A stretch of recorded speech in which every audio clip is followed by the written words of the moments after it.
Bonjour et bienvenue sur cette vidéo d'Attila où je vous présente l'arbalète Scorpion XBC 300. Alors ne vous y trompez pas, si vous reconnaissez la crosse que vous l'avez déjà vue, c'est normal puisqu'en fait il s'agit ni plus ni moins que du même modèle d'arbalète que le modèle Horizon Executioner qui est maintenant arrêté. Mais en fait on a un fournisseur italien qui va importer ces modèles d'arbalète, pas sous la marque Horizon mais sous sa propre marque Scorpion, et voici l'arbalète. Dans cette vidéo, on va faire l'assemblage et même un armement et tir avec cette arbalète. Et il y a une autre vidéo qui sera beaucoup plus complète qui va vous parler des caractéristiques techniques de l'arbalète. Mais sachez quand même que c'est une arbalète qui est quand même assez puissante puisque c'est une arbalète à poulie qui développe une vitesse de 350 fps. 350 fps, c'est la vitesse minimum qu'on demande pour faire de la chasse au gros gibier dans les pays qui autorisent la chasse. Donc c'est quand même assez costaud et vous allez voir que c'est une arbalète qui est quand même assez facile à assembler et à utiliser.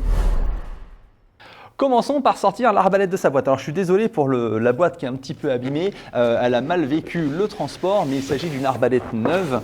Donc hop, je la sors ici, vous voyez elle est encore scotchée ici, elle n'a jamais été déballée. Voilà.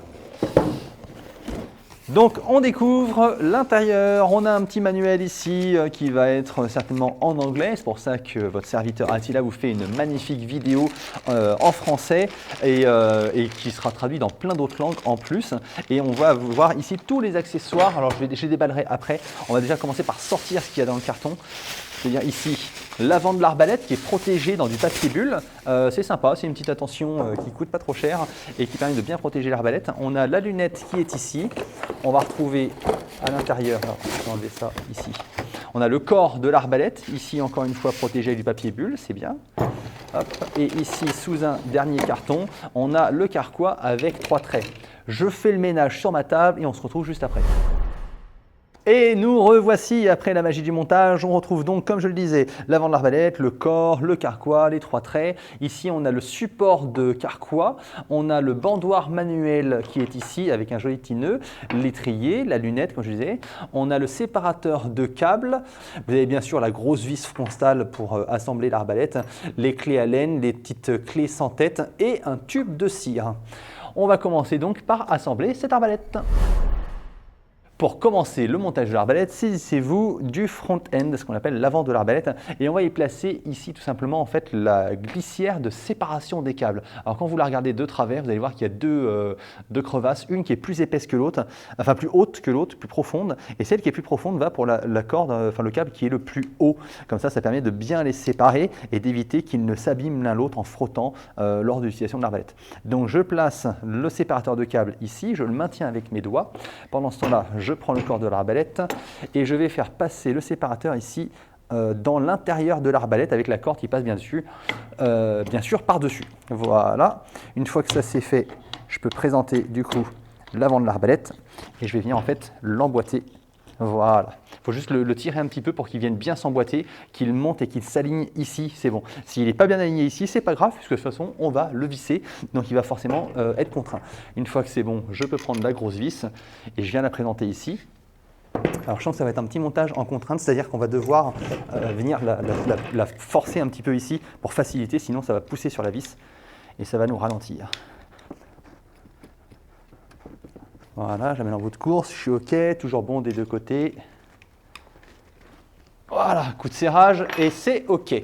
Voilà, on a monté l'avant, maintenant on va monter l'étrier. Alors l'étrier, vous allez voir qu'ici il a 2 petites encoches, à une de chaque côté, et ces encoches-là vont venir vers le bas de l'arbalète, donc là c'est vers le haut parce qu'elle est sur le dos, mais ça vient de ce côté-là, parce qu'on va avoir, comme j'ai dit tout à l'heure, on a 2 vis Allen qui n'ont pas de tête et qui vont venir rentrer dans les premiers trous ici, et donc ça va venir verrouiller l'étrier. Alors, on commence à les présenter comme ça. On a une 3e vis. Vous pouvez bien sûr la mettre. Cette vis a pour rôle de venir contraindre la grosse vis de serrage et empêcher qu'elle ne se desserre.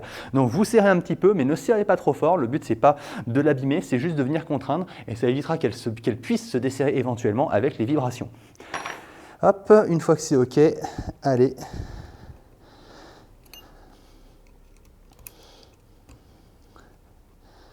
Voilà, on serre, mais pas trop fort. Encore une fois, ce n'est pas des grosses vis, hein, donc pas besoin de serrer très très fort. Il vaut mieux contrôler les serrages de temps en temps que de serrer trop fort et de risquer de les abîmer. Voilà, on va chercher un peu plus loin. OK, voilà, ça c'est bon. Maintenant, on va pouvoir monter le support de carquois. Alors, le petit support de carquois, ici, on voit qu'il est assez sympa. Un modèle qui est déjà pré-assemblé. On va desserrer ici, hop, voilà, les deux grosses vis qui sont dessous pour pouvoir venir l'installer ici sur le support.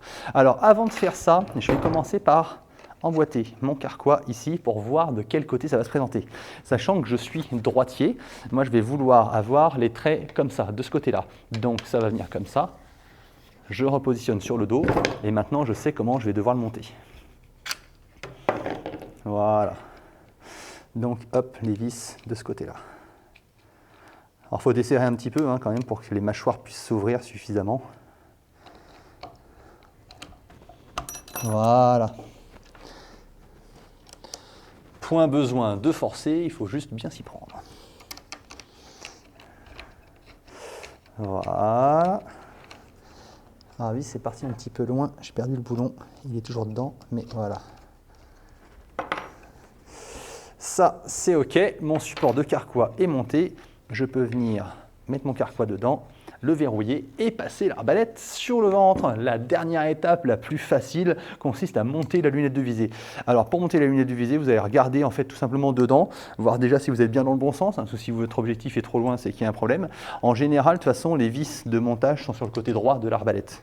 Ça permet de ne pas trop se tromper. On dévisse un petit peu ici, on dévisse un petit peu ici. On vient de l'assembler, voilà, positionner sur le rail. Il faut que ça s'emboîte bien. Voilà, une fois qu'on sent qu'elle est bien à plat, vous pouvez vérifier visuellement qu'on est bien à plat, on est OK, on fait le serrage et l'assemblage est terminé. Tant qu'on y est, on va profiter de l'arbalète assemblée pour faire un armement et un tir. Je vous rappelle qu'on a une autre vidéo beaucoup plus complète sur l'explication de cette arbalète, l'armement, désarmement et tir. On va faire un petit armement-tir juste pour le plaisir, pour que la vidéo soit complète et que vous en ayez une pleine satisfaction. Donc pour tirer avec l'arbalète, je prends le carquois, je défais le nœud, voilà s'il est tout neuf.